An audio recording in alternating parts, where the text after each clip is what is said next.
पश्चिम बंगाल में 36 सीटों पर बीजेपी जीत हासिल कर चुकी है। ये एक बड़ी खबर, लेटेस्ट अपडेट इस वक्त न्यूज 18 आपको दे रहा है और 159 सीटें ऐसी हैं जिस पर भारतीय जनता पार्टी आगे चल रही है। 9 सीट पर टीएमसी की जीत और 83 पर आगे चल रही है टीएमसी। तो ये बड़ी खबर इस वक्त हम आपको दे रहे हैं। अभी का लेटेस्ट अपडेट ये है कि 36 सीटों पर भारतीय जनता पार्टी जीत दर्ज कर चुकी है, जीत चुकी है और 159 सीटें ऐसी हैं जिस पर बीजेपी आगे चल रही है। तो न सिर्फ पश्चिम बंगाल में बल्कि देश भर के अलग अलग हिस्सों में अब बीजेपी जश्न मनाने की तैयारी कर रही है। 160 सीटों पर बीजेपी अभी आगे है। टीएमसी की बात करें 9 सीट पर अभी तक जीत हासिल की है, सिर्फ 9 सीट पर, और इसके अलावा 83 सीटें ऐसी हैं जिस पर टीएमसी आगे चल रही है। बड़ी खबर इस वक्त हम आपको दे रहे हैं और आज प्रधानमंत्री का बीजेपी मुख्यालय से भी आप संदेश सुनेंगे। शाम को 6 बजे वो वहां पहुंचेंगे क्योंकि अब लगभग तय माना जा रहा है कि बड़ी जीत की ओर जो बीजेपी बढ़ रही है, पश्चिम बंगाल में सरकार बनाने जा रही है। और इसी के साथ बड़ी खबर, पीएम मोदी आज शाम को 6 बजे पहुंचेंगे बीजेपी मुख्यालय। बीजेपी मुख्यालय में पीएम मोदी करेंगे संबोधित। बंगाल, असम, पुडुचेरी में मिली जीत पर कार्यकर्ताओं को संबोधित करेंगे। सांसद अनिल बलूनी ने ये जानकारी दी है। बड़ी खबर इस वक्त आपको दे रहे हैं। देखिए, प्रधानमंत्री का जो संबोधन होगा, बीजेपी मुख्यालय से जो विजय संदेश होगा, इस पर भी हमारी नजरें टिकी रहेंगी।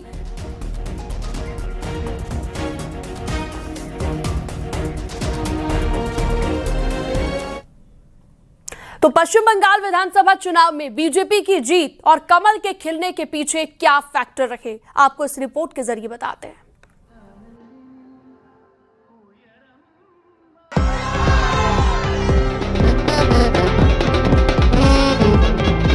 ये जश्न ग्राउंड लेवल पर मेहनत का है।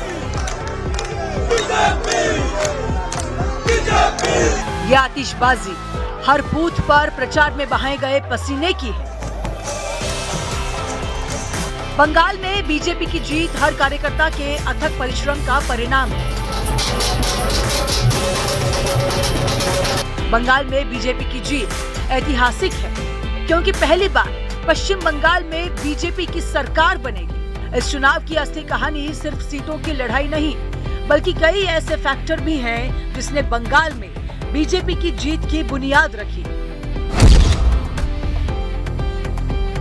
बंगाल के किले पर बीजेपी के फतह के पीछे पीएम मोदी की रैलियां और केंद्रीय योजनाएं प्रभावी रही। इस बार चुनाव में बीजेपी ने नेशनल मुद्दों को फोकस में रखा, जिसने बंगाल में नई ऊर्जा दी।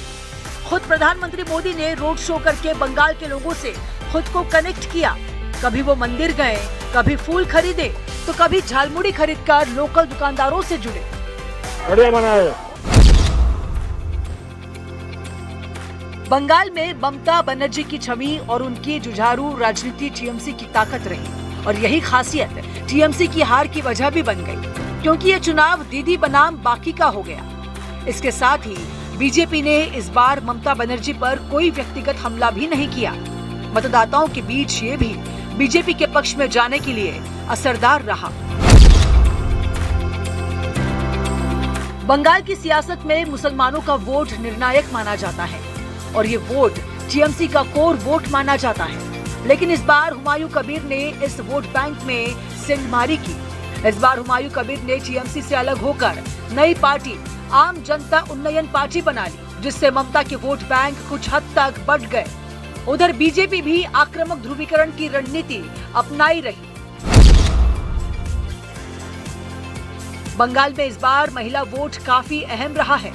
इसके लिए टीएमसी की तरफ से लक्ष्मी भंडार जैसी योजनाएं रही, तो बीजेपी ने भी केंद्रीय योजनाओं और महिलाओं की सुरक्षा के मुद्दे को बुलाया। इसके साथ ही संदेश खाली और आरजी कर जैसी घटनाओं को भी मुद्दा बनाकर बीजेपी ने चुनावी हथियार बनाया और महिला मतदाताओं को अपने पक्ष में किया। पश्चिम बंगाल में बाहर से आकर काम करने वाले प्रवासी श्रमी और उनका परिवार इस चुनाव में अहम भूमिका में रहा। देश के बड़े बड़े शहरों से ऐसी खबरें आई कि प्रवासी बंगाली श्रमिक वोट करने बंगाल गए। दिल्ली से लेकर नोएडा में काम करने वाली मेड और कई बंगाली श्रमिक ज्यादा से ज्यादा संख्या में बंगाल जाकर मताधिकार का प्रयोग किए। बीजेपी ने इस बार प्रवासी श्रमिकों के मुद्दे को भी खूब हवा दी थी, जबकि ममता बनर्जी ने श्रमिकों के पलायन को केंद्र सरकार के असहयोग वाले रवैये से जोड़ा। उत्तर 24 परगना और आसपास के इलाकों में मतुआ समुदाय का वोट बेहद अहम है। CAA यानी नागरिकता संशोधन कानून को लेकर इस समुदाय में लंबे समय से उम्मीद रही है। पारंपरिक रूप से ये समुदाय बीजेपी का वोट बैंक माना जाता रहा। इस बार भी बीजेपी ने इसे अपने पक्ष में भुनाने की कोशिश की थी, जबकि टीएमसी ने स्थानीय मुद्दों और भरोसे के जरिए यह संतुलन साधने की रणनीति अपनाई।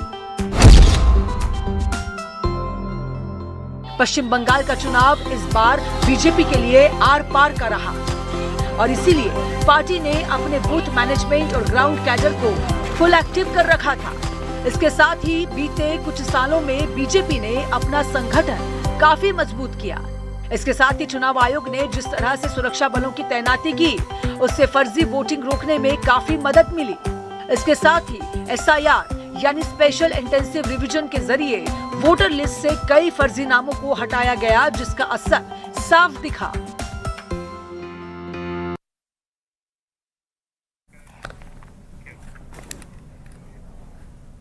बंगाल में चुनाव प्रचार के दौरान प्रधानमंत्री नरेंद्र मोदी ने नतीजों को लेकर क्या कुछ कहा है, आपको वो भी सुनवाते हैं। 4 मई के नतीजों के बाद बीजेपी के शपथ ग्रहण समारोह में मुझे आना ही है। को जन्नाटेदार झटका दिया है। झालमुरी मैंने खाई, लेकिन झाल टीएमसी को लगी है।